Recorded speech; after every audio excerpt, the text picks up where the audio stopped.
Hola, buenos días o buenas noches, según corresponda. Yo soy Horacio Pérez y os doy la bienvenida al podcast Investigando la Investigación, el podcast donde hablaremos sobre temáticas muy relevantes dentro del mundo de la investigación, como en qué temas actuales y de impacto se está investigando en todo el mundo, cómo llevan a cabo su investigación los investigadores y cómo es su vida y día a día, qué les motiva a investigar y qué problemas se encuentran y resuelven para poder seguir adelante. Y además nos centraremos no solo en la investigación académica, sino también en la transferencia tecnológica y en cómo se realiza la investigación en las empresas.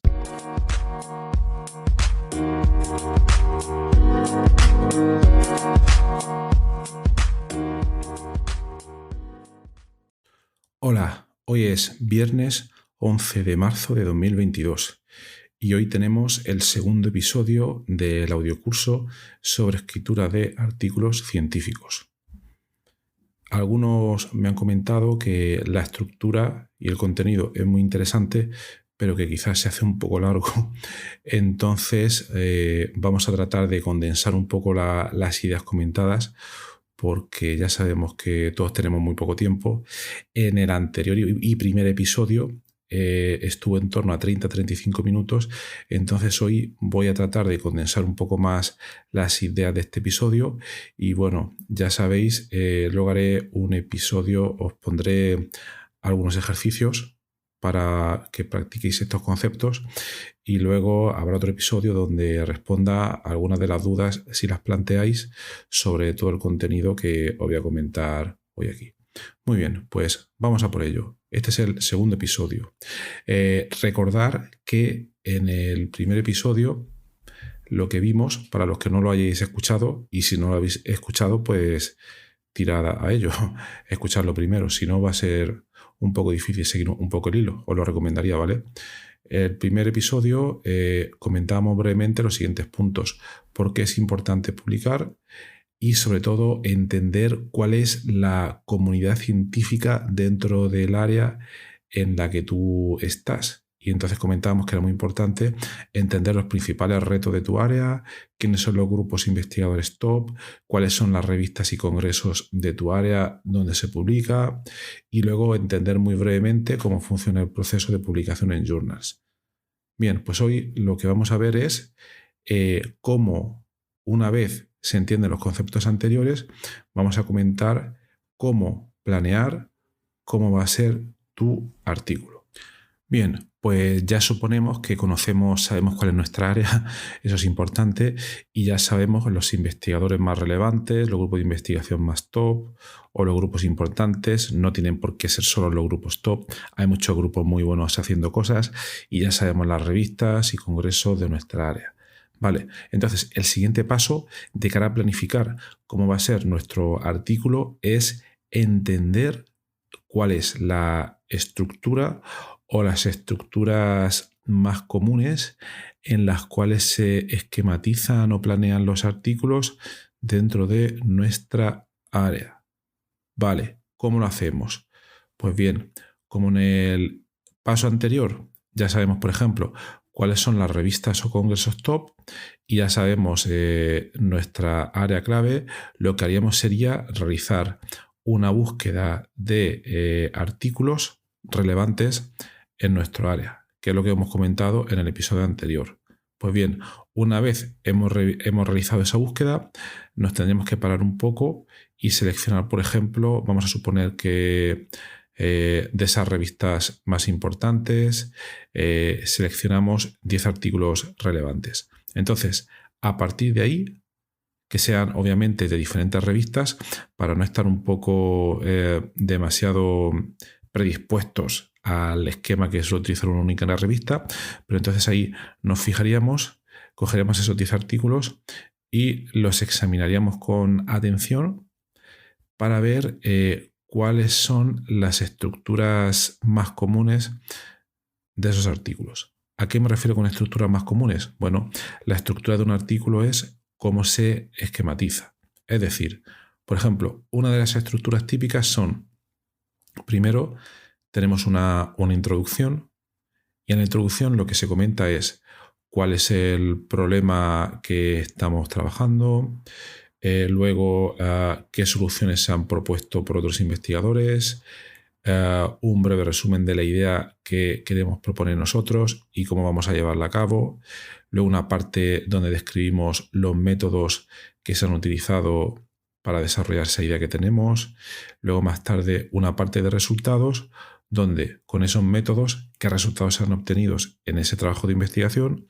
Luego más tarde una parte de discusión, donde comentamos los resultados obtenidos, qué conclusiones más relevantes se extraen, etcétera. Y luego una parte final de conclusiones y próximos o futuros pasos. Y además puede haber a continuación una parte de información suplementaria donde se introducen gran cantidad de detalles que en el texto principal no tenían cabida. Eso es a lo que me refería con la estructura, con cómo estructurar tu artículo.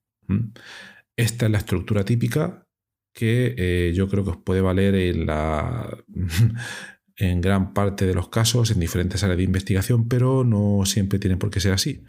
Uno tiene que estar un poco atento de la revista donde se haya planteado publicar y examinar brevemente. No es un ejercicio que nos vaya a llevar 10 horas o 20 horas, sino que simplemente sería ponernos a examinar todos esos artículos relevantes que hayamos localizado, pero a nivel, como comentaba, de estructura. Porque podría ser que en algunas otras revistas, por ejemplo, en algunas revistas más de ciencias tipo bio, hay otro tipo de estructura que suele ser donde se presentan de golpe los resultados, porque es lo que realmente interesa, resultados, discusión y conclusiones, y quizás de manera un poco apretada o muy resumida, y luego después ya viene pues los métodos, etcétera, etcétera. ¿Vale? Comento este ejemplo no por ser un ejemplo importante, sino para que veáis un poco la diferencia entre el esquema clásico de introducción, método, resultado, discusión, conclusiones, etcétera, sino para que veáis que pueden haber diferentes estructuras. Y además, muy importante también, esas diferentes estructuras a su vez pueden darle diferente peso o, en otras palabras, diferente extensión en cuanto a extensión típica de páginas o número de palabras que se suelen emplear en cada una de esas secciones. Entonces, una breve exploración o examinación de todas esas revistas, todos esos artículos de esas revistas que son claves en nuestro área, nos debería dar una idea de por dónde vamos. Esa sería una manera de poder hacerlo. La segunda manera sería, para estructurar nuestro artículo, sin lugar a dudas, es que nos decidiéramos por una revista en concreto, la que sea, las que nos fuera a interesar, o un congreso en concreto. Y entonces, normalmente, la mayoría de las revistas tienen una sección que se suele llamar guía de autor, author guidelines, etcétera. Puede tener muchos nombres distintos, donde nos podemos ir ahí directamente y podemos leer con todo detalle, en algunos casos, todo lo que nos van a pedir a la hora de estructurar el artículo de manera muy detallada. Es decir, por ejemplo, el título tiene que tener como máximo tantos caracteres. El abstract o resumen puede tener como máximo tantas líneas. Las secciones que se suelen pedir son estas o la otra. El tipo de artículo puede ser o de software, por ejemplo, o de perspectiva, o de revisión, o de investigación, o una letter, una carta, etcétera, etcétera. Entonces aquí iremos un poco más con foco láser para ver exactamente la estructura que vamos a necesitar, ¿vale? Por lo tanto, esto sería otra aproximación. La desventaja que puede tener este tipo de aproximación es que luego más tarde, obviamente, enviaremos nuestro artículo a alguna revista y si ese formato es demasiado específico y nos lo rechazan, luego, cuando queramos intentarlo en otra revista, pues vamos a tener que hacer bastantes cambios y para acomodarnos a otra estructura que sea quizás más común o de otra revista, y eso nos va a llevar un tiempo que a veces puede ser apreciable. Entonces aquí el consejo sería, primero ser optimista, pensar que nos van a aceptar ese trabajo, pero también que si vemos un formato que es demasiado específico y que nos va a requerir luego, si no lo rechazan, muchísimos cambios, pues ser conscientes de ello y tenerlo en cuenta para decidir si vamos a ir a esa revista o no, ¿vale? Entonces, esas serían dos de las maneras que hay para ver cómo podemos estructurar ese trabajo. Y bien, una vez ya tuviéramos la estructura clara, pues ya la recomendación sería o bien bajarse, a veces, si hemos decidido por una revista específica, bajarnos la plantilla, que muchos journals la tienen, o si no, nosotros hacer un borrador lo más cercano posible de nuestro paper a que se acomode o a la revista específica o a esas diferentes revistas, ese formato común y típico que suelen utilizar todas ellas.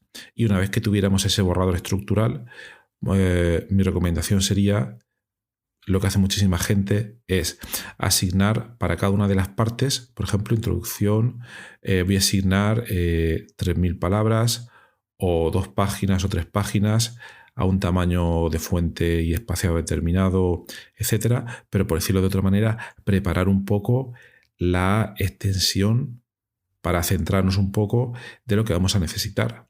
Es decir, lo que comentamos antes, por número de palabras o por número de páginas, etcétera. Luego también planear o especificar, independientemente de lo que diga el formato, porque algunos temas los dejan bastante libres, el número de figuras que vayamos a utilizar. Voy a irme a los extremos. Por ejemplo, no difícilmente va a depender mucho del área de investigación, claro. Pero si vamos a necesitar figuras, pues escoger un número razonable, 3, 4, 5, etcétera. Esto obviamente, como digo, va a depender muchísimo del caso, pero no irnos a casos donde pensemos poner 30 figuras. Eso es un disparate normalmente, a menos que la revista nos lo pida de manera explícita o porque el trabajo lo requiere. Y también valorar si esas figuras, al ser tantas, si las vamos a dividir entre aquellas que van al cuerpo principal del paper y aquellas otras pueden ir al material suplementario. ¿Qué es el material suplementario? Es una especie de cajón desastre donde toda la información que es importante de nuestra investigación, pero no es esencial para el hilo conductor de nuestro trabajo, pues la ponemos en una especie de apéndice o anexo donde la volcamos toda, y ahí normalmente no tenemos restricciones de ningún tipo, aunque hay que decir que depende de la revista, y normalmente vamos a poder volcar toda esa información adicional que no cabe en el cuerpo principal del paper. Y bueno, hasta aquí este segundo episodio del audiocurso sobre escritura de artículos científicos. Hoy hemos comentado muy pocas cosas. Habéis pedido que estos episodios sean un poco más cortos y esto es una muestra de ello. Entonces, los conceptos que hemos comentado hoy aquí son muy, muy, muy sencillos. Entonces, lo que os propondría como ejercicio sería que cojáis en vuestra área de investigación y efectivamente os decidáis, ya que conocéis al haber hecho los ejercicios del episodio anterior, cuáles son las revistas clave en vuestra área, etcétera, etcétera, que o bien escojáis una serie de revistas de vuestra área y examinéis un poco el formato o estructura de los artículos que se suelen publicar ahí, y que las ideas que obtengáis o conclusiones las apuntéis en un documento, no más de una página o media página incluso, ¿vale? Primero la estructura y luego las extensiones típicas que suelen tener esas secciones, y que a partir de ahí creéis un primer borrador, aunque sea a nivel estructural, del artículo que penséis enviar a esa revista. Ese es el ejercicio que os pondría, ¿vale? Entonces, os recomiendo muchísimo que lo hagáis. Y nada, si tenéis dudas, ya sabéis, podéis contactar conmigo a través de las notas del programa, ahí está cómo contactarme, o comentar a través de nuestra comunidad de Discord, ¿vale? Bueno, pues espero que os haya sido interesante y nos vemos en el próximo episodio. Muchas gracias y que tengáis un buen viernes y un excelente fin de semana. ¡Hasta luego!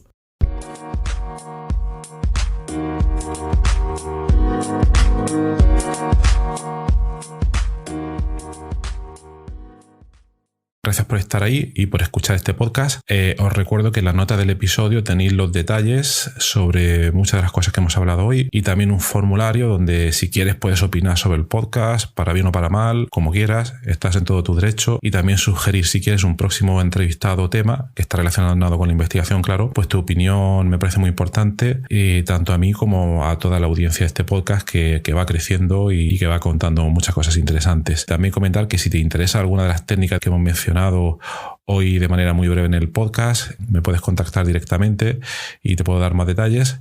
Y por último, si te ha gustado, te agradecería muchísimo que lo recomendases a quien veas que le puede interesar y difundirlo por las redes sociales o donde sea. Y nada, y si estás en Apple Podcast, pues ponernos ahí 5 estrellas o 4 como quieras. Siempre viene bien. Muchas gracias. Hasta luego.